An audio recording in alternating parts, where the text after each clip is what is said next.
Hello guys, welcome to study IAS. आप सभी का स्वागत है हमारी आज की वीडियो में। देखिए दोस्तों, आज डेट है 2 जनवरी और आज के दिन मैं आप सभी के साथ डिस्कस करूंगा एक्सप्लेन्ड पेज।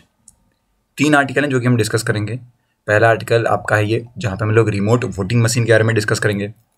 दूसरा आर्टिकल है दोस्तों मिलिट्स मैनिफेस्टो के बारे में, कि किस तरीके से आप कह सकते हैं यूनाइटेड नेशन ने डिक्लेयर किया है 2030 को as the international year of millets. देखने वाले हैं ये बाजरा वगैरह क्या होते हैं, इनके बारे में देखेंगे।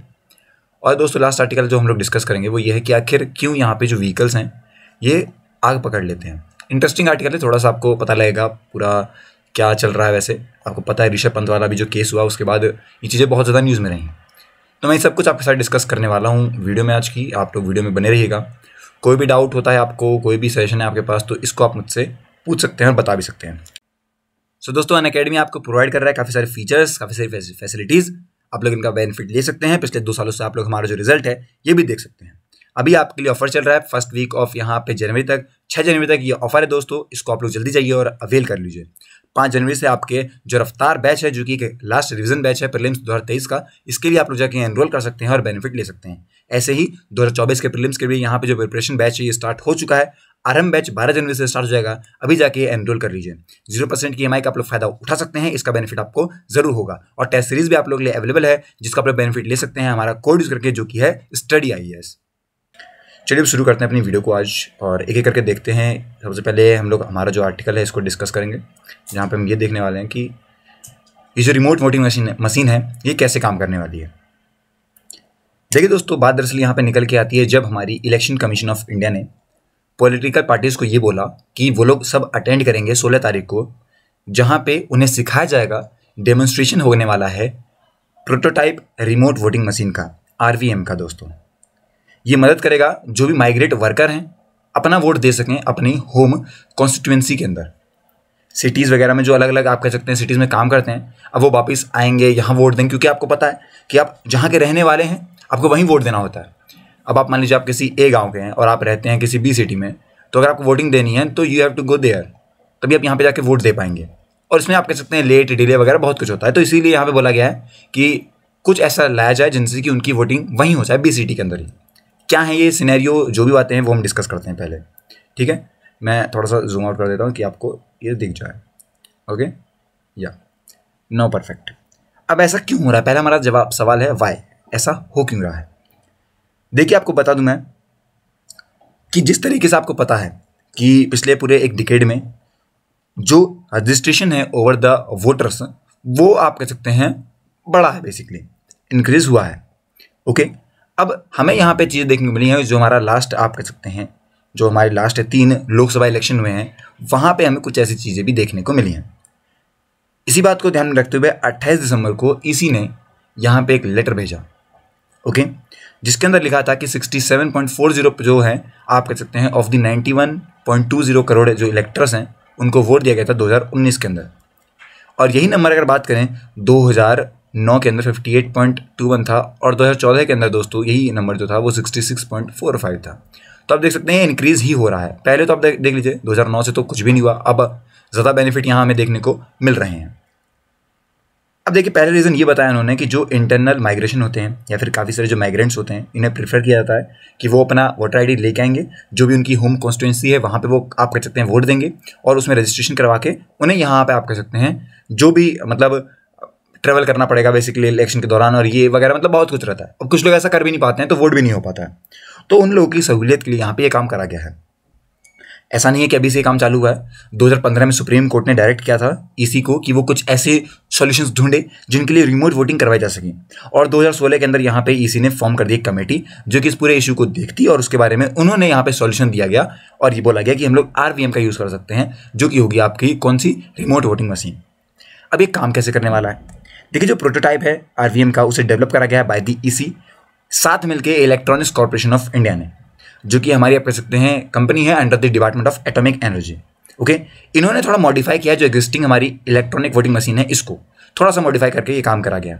जो RVM है ये अनेबल है कि इसे हम लोग हैंडल करवा सकते हैं 72 कॉन्स्टिट्यूएंसी से वो भी एक सिंगल रिमोट पोलिंग बूथ से। मतलब कि अगर एक जगह मशीन लग चुकी है तो 72 यहाँ पे जो कॉन्स्टिट्यूंसी अलग अलग जगहों को ये संभाल रही होगी। इसको पूरे भारत देश में अलग अलग जगहों पे यहाँ पे सेटअप किया जाएगा कि जो माइग्रेंट्स हैं, जो दूसरे शहरों में आए हुए हैं, ओके, वो इलेक्शन पे अपने जो वोट हैं ये दे पाएँ। जो रिमोट वोटर हैं दोस्तों, इन्हें यहाँ पे पहले रजिस्टर करना पड़ेगा, प्री रजिस्टर करना पड़ेगा, ऑनलाइन या फिर ऑफलाइन कैसे भी, with the returning officer of her home constituency. मतलब कि जहाँ पे आप कह सकते हैं वो लोग, आप मान लीजिए हर एक कॉन्स्टिट्यूंसी में जहाँ पे वोट देने वाले हैं वहाँ पे एक ऑफिसर रहेगा, रिटर्निंग ऑफिसर, उसको यहाँ पे रजिस्टर करवाना पड़ेगा और बताना पड़ेगा कि हम लोग इस तारीख को यहाँ पे वोट देने वाले हैं। आरवीएम अकेला ही यहाँ पे नॉन नेटवर्क मशीन है, ओके, ये बात इन्होंने बोली है। और ये जो डिवाइस है दोस्तों, ये सिमिलर है वीवीपीएटी के साथ, ओके, बहुत अच्छा है दोस्तों। इसके अंदर वेरीफाई किया जाता है वोटर्स को, पहले वोट को वेरीफाई किया जाता है और एक व्यक्ति पे एक ही वोट आता है। ये भी हर एक कॉन्स्टिट्यूंसी में हो जाती है। पहली बात है डिस्कस कि भाई इस वाले से यहीं आने वाला है। अब इसको लेके काफ़ी सारे सवाल और रिएक्शंस भी आए दूसरी पार्टीज़ के। देखिए जिस तरीके से डेमोन्स्ट्रेशन होने वाला है इसका, आप कह सकते हैं 16 जनवरी को होने वाला है। जो पार्टीज़ हैं इनको यहाँ पे टाइम दिया जाएगा कि वो 31 जनवरी तक अपना जो कमेंट है इस पे लेके वो दे सकें, अपने सजेशन दे सकें। उनके लिए टाइम होगा 31 तारीख तक। 16 को दिखा दिया जाएगा, 31 तक इनके पास मौका है कि ये अपना जो भी इनके कमेंट्स हैं उसे बता जा सके। यही कांग्रेस ने पहले ही इसके बारे में यहाँ कुछ बोल दिया चीज़ें कि ऐसा हो सकता है यहाँ पे कि सस्पिशियस वोटिंग हो जाए, जैसे कि गुजरात वगैरह में इलेक्शंस में देखी गई। मल्टी कॉन्स्टिट्यूंसी रिमोट वोटिंग की वजह से दिक्कतें आई, ओके। साथ ही जो ट्रिब्यूनल कांग्रेस है दोस्तों, उन्होंने भी इसके बारे में जो प्रपोजल है इसको भी एडॉक करके बोला, बेसलेस और इलॉजिकल बोला। यहाँ पे ये चीज़ हमें देखने को मिली कि ऐसा करके ये लोग, आप कह सकते हैं, अपना या तो फायदा या नुकसान करवा लेंगे, ओके। इस तरह की बातें हमें यहाँ देखने को मिली हैं। तो ये सब बातें हैं जो कि हमें समझ में आती हैं किससे, रिमोट वोटिंग मशीन से, ओके। आई होप कि अब आपको जो है वो इसके बारे में अंडरस्टैंडिंग हो गई होगी, ओके। चलिए अब अगले आर्टिकल की तरफ बढ़ते हैं और मैं अगले आर्टिकल से पहले कलर चेंज कर लेता हूँ। ये बढ़िया मुझे मिल गया, यहाँ अलग अलग कलर आ जाते हैं तो मैं भी मज़े लेके करता रहता हूँ। अब देखिए बात दरअसल यहाँ से ये निकल के आती है कि जो यूएन है इसने डिक्लेयर किया 2023 को as the international year of millets, okay.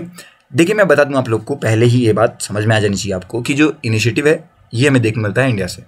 India account करता है दोस्तों 5th of the world's millets production, हमारा 5वें नंबर पे है। नरेंद्र मोदी साहब की जो गवर्नमेंट है ये एक्सपेक्टेड है कि इसके लिए कुछ और काम करेगी और प्रमोट करेगी न्यूट्री सीरियल्स, ओके। सीरियल्स मतलब कि जो आपने यहाँ पे दाल चावल आप खाते हैं उसके बारे में यहाँ बात चल रही है। और ये वाला कलर बहुत ख़राब है तो दूसरा कलर लेते हैं। देखिए अब हम बात करते हैं कुछ पॉजिटिव्स ऑफ मिलिटेंट्स, क्या फ़ायदे हैं क्या नुकसान है इसके बारे में। पहले फ़ायदे देखते हैं, बाद में देखेंगे नुकसान। फ़ायदा ये दोस्तों कि ये आप कह सकते हैं अच्छा है। अगर हम राइस के कंपेरिजन में देखते हैं, इसके पास अच्छे वाइटामिन्स हैं, मिनरल्स हैं, डाइटरी फाइबर हैं इसके, और बहुत अच्छे इसके अंदर आप कह सकते हैं अमोनियो एसिड की प्रोफाइल भी कंटेन होती है। वीट वगैरह के अगर हम कंपेरिजन में देखते हैं तो ये अच्छा दिखता है हमें। मैं बताऊँ आपको 80% जो वीट का एवरेज है वो 30% प्रोटीन कंटेन करता है, ओके, जिसमें आपके ग्लूटेन्स भी आते हैं जिनको हम लोग आप कह सकते हैं गैस्ट्रो इंटेस्टिनल के नाम से जानते हैं और ऑटो इम्यून डिसऑर्डर के नाम से जानते हैं, जो कि बाकी हमें चीज़ों में देखने को मिलता है। जो बाजरा है दोस्तों, वहीं बात करें अगर हम लोग, थोड़ा सा जूम इन करता हूँ मैं आपको जिससे कि आपको ये चीज़ें समझ में आए, ओके। देखिए जो बाजरा है अगर हम बात करते हैं तो वो उसके पास कंटेन होता है आयरन, जिंक, प्रोटीन, इन सब के लेवल अच्छे खासे होते हैं वीट के कंपेरिजन में, और ये ग्लूटेन फ्री भी होता है। इसके पास मोर फाइबर भी होते हैं। जो रोटी होती है बाजरे की दोस्तों, उसे वाला मतलब बोला जाता है कि वो काफ़ी मतलब आप कह सकते हैं टाइम लेती हैं, ओके, डाइजेस्ट होने में, और कहीं ना कहीं आप कह सकते हैं ये जो ब्लड शुगर लेवल है इसको भी ज़्यादा नहीं बढ़ाती हैं, जल्दी नहीं बढ़ाती हैं। यहाँ ये बता दूं मैं कि एक शॉर्ट टर्म पीरियड रहता है ड्यूरेशन, आपको बता दूं मैं कि इसके लिए होते हैं 70 से 100 दिन, पर वीट और राइस के कंपेरिजन में होते हैं 115 से 150 दिन। इसमें वाटर की रिक्वायरमेंट भी कम चाहिए होती है, ओके, और इसकी जो एबिलिटी है कि ग्रो कर सके ये पुअर सॉइल्स और हिली एरिया में, ये भी अच्छी खासी है।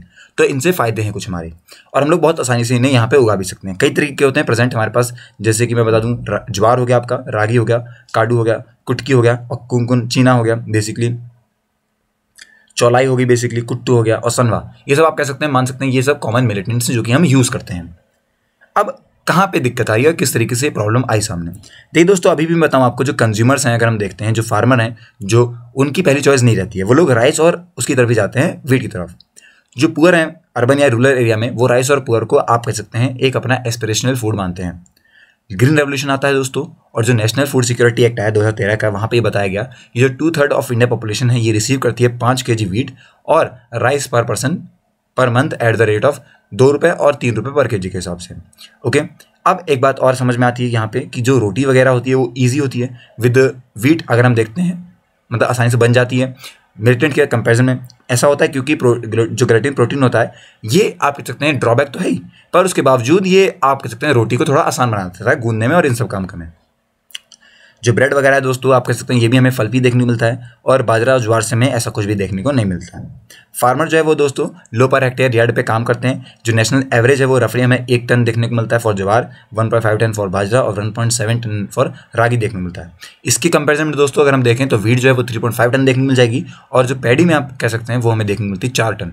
तो आप ये मान सकते हैं कि उनको आप लोग ज़्यादा एरिया में कम उगा पाएंगे, और यहाँ पे आप कम एरिया में भी ज़्यादा उगा पाते हैं वीट वगैरह को, इसलिए भी चॉइस फार्मर की ज़्यादा रहती है।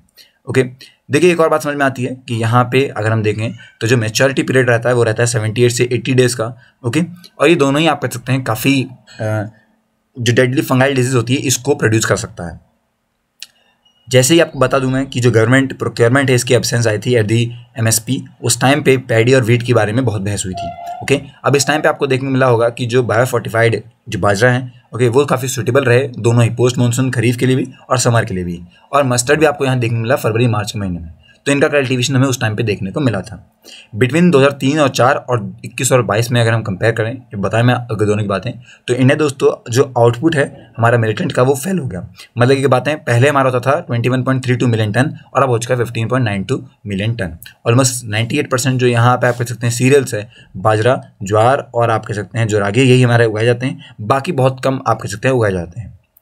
अब सॉल्यूशन क्या है इनका, क्या समझ में आती है बातें हमें, क्या हमें समझ में आता है कि इससे काम क्या किया जा सकता है। 2021-22 में दोस्तों 26.52 करोड़ जो चिल्ड्रन है उन्होंने एनरोल किया। ओके, किसमें, हमारे 14.89 लाख स्कूल्स के अंदर फॉर प्राइमरी स्कूल या प्री प्राइमरी से हायर सेकेंडरी लेवल्स पे। इनके एडिशन में दोस्तों 7.17 जो करोड़ चिल्ड्रन है और 1.80 जो करोड़ प्रेग्नेंट या फिर लैक्टेटिंग विमेन है उनको प्रोवाइड किया गया supplementary nutrition of the 13.91 lakh anganwadi care centre पे। तो एक तरीके से उनकी हेल्प हुई थी। जो स्कूल चाइल्ड हो गए या फिर जो आंगनवाड़ी बेनिफिशियरी हैं उनको सर्व किया जाता है एक डिल हॉट मील बेस्ड ऑन जैसी उनका सोर्स हमारे पास बाजरा, ज्वार, रागी, काडू जैसी चीज़ें हैं वहाँ जो जगह है वहाँ पे। इसके साथ साथ 150 ml ग्लास ऑफ मिल्क या फिर एक अंडा दिया जाता है उन्हें। इस तरीके से जो सेंटर है इसने एग्जिस्टिंग 2 स्कीम हमारी प्रधानमंत्री पोषण शक्ति निर्माण ओके, और दूसरी हमारी सक्षम आंगनवाड़ी एंड पोषण 2.0, इन दोनों के लिए यहाँ पे कंबाइंड बजट रखा गया है 30,496.82 करोड़ का 2022-23 के लिए। ओके, और ये जो लेवरेज है ये हमें और देखने को मिलता है अगर हम लोग यहाँ पे मिलिटेंट्स पे फोकस करते हैं तब। जो पब्लिक डिस्ट्रीब्यूशन सिस्टम हमारा PDS है वो कंटिन्यू रहेगा सप्लाई करे राइस और वीट को, क्योंकि उसमें बेटर यहाँ पे सूट करता है, लार्ज स्केल नेशनल वाइड हम लोग ज़्यादा लोगों तक पहुँचा सकते हैं क्योंकि वो ज़्यादा उगता भी है। इसके अलावा दोस्तों जो आपका मिड डे मील्स हो गया उसके अंदर मिलिटेंट्स को सर्व किया जाएगा in the form of ready to eat food, जैसे कि लड्डू हो गया, ओके, मुर्कू हो गया, न्यूट्रिशन बार वगैरह होगी, एक्सट्रोड स्नैक्स हो गए, इन सबको यहाँ पे प्रोड्यूस किया जाएगा उनके लिए क्योंकि न्यूट्रिशन में कमी ना हो। ओडिशा ने दोस्तों ऑलरेडी डेडिकेट कर दिया मिलिटेंट्स मिशन, और जहाँ पे इन्होंने प्रोक्योरमेंट किया लगभग 32,302 टन ऑफ वर्थ, जो कि लगभग 109.80 करोड़ है मेनली रागी के लिए।